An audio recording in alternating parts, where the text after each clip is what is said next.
Think about the richest, most powerful institutions on Earth. What comes to mind? Tech giants, oil conglomerates, old money dynasties. What if I told you the most powerful among them creates its wealth from nothing? Literally, it owns the recipe for reality itself, the right to decide what is valuable and what is not. And the most shocking part? It was designed to be boring, to be ignored.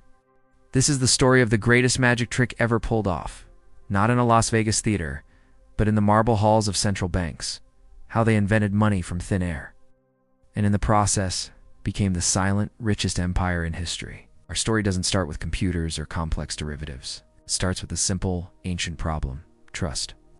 For millennia, money was a thing. A gold coin had value because of the metal in it. But gold is heavy, insecure, and limited. Kings needed more money for wars than their treasuries held. So, they made a deal with the devil, or more accurately, with the goldsmiths and early bankers. You deposit your physical gold with a trusted goldsmith for a paper receipt. Soon, people began trading the receipts instead of the heavy gold.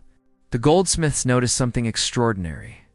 Not everyone came back for their gold at once. So, they began issuing more receipts than they had gold. They lent these extra unbacked receipts out, charging interest. This was the original sin, the creation of money that wasn't fully backed by something real. It was a confidence game. When confidence failed, the system collapsed in a bank run. The chaos of these private bank failures demanded a solution. The twist: the solution wasn't to stop the magic trick. It was to give the trick to a single official and supposedly responsible performer. Enter the central bank. The first major model, the Bank of England, started in 1694, literally to fund a war. In return for a loan to the king, it got the exclusive right to issue banknotes. The modern template was cemented by the 19th century. The central bank became the lender of last resort. Its job? To stop bank runs by promising to lend unlimited cash to solvent banks in a crisis. But to do that, it needed a special power. This is the core of the magic. A commercial bank needs your deposits to make loans, but a central bank doesn't. It has a balance sheet. When it wants to create money, it simply buys an asset, a government bond, for instance. It pays for that bond by crediting the seller's bank with digital reserves money that did not exist seconds before. It simultaneously records the bond as an asset and the new reserves as a liability. The books balance. Money is created. Ex nihilo, out of nothing. It was a controlled, majestic power. The gold standard acted as a psychological anchor, a brake on this creation. But the brake was about to fail catastrophically. The 20th century's wars and depressions stretched the gold-backed system to its limit. Governments needed money faster than gold could be dug up. In 1971, President Nixon faced a simple choice: default on international promises or sever the last link between money and reality. He chose the latter. The Nixon shock ended the convertibility of the US dollar into gold for foreign governments. The anchor was gone. Currency was now fiat money, by government decree, backed by nothing but trust and legal code. The central bank's magic trick no longer had any physical limit. The only constraints were now self-imposed: inflation targets and economic stability.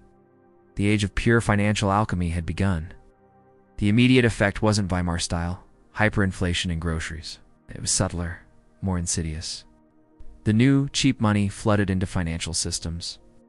Banks lent more. Asset prices, stocks, bonds, real estate, began a long, spectacular climb detached from ordinary wage growth.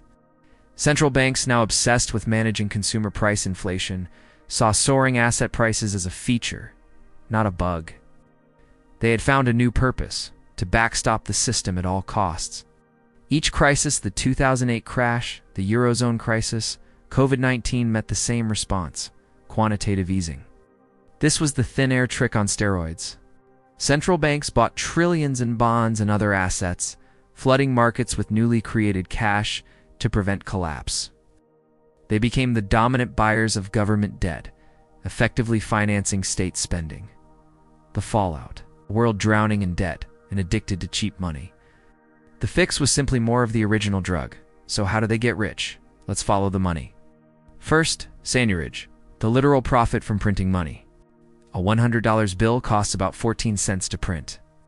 The central bank books the $99.86 difference as profit, often returned to the government. Second, and more crucially, their balance sheets. By creating money to buy bonds, they earn the interest on those bonds. After the 2008 crisis, the Federal Reserve's annual profits routinely topped $100 billion more than Apple or Google at the time, all sent to the U.S. Treasury. Third, power. They determine the price of money interest rates, which dictates the rhythm of the entire global economy. They pick winners and losers by deciding which assets to buy.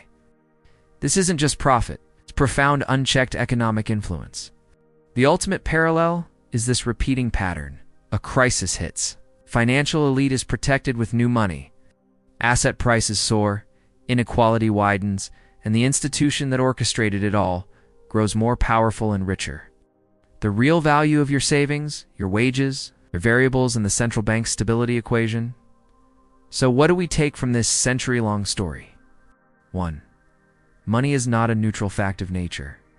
It is a technology, a tool of policy, created and managed by fallible institutions with their own incentives. 2.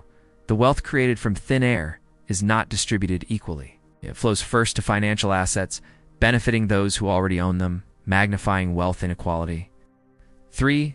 The power is political, not just economic.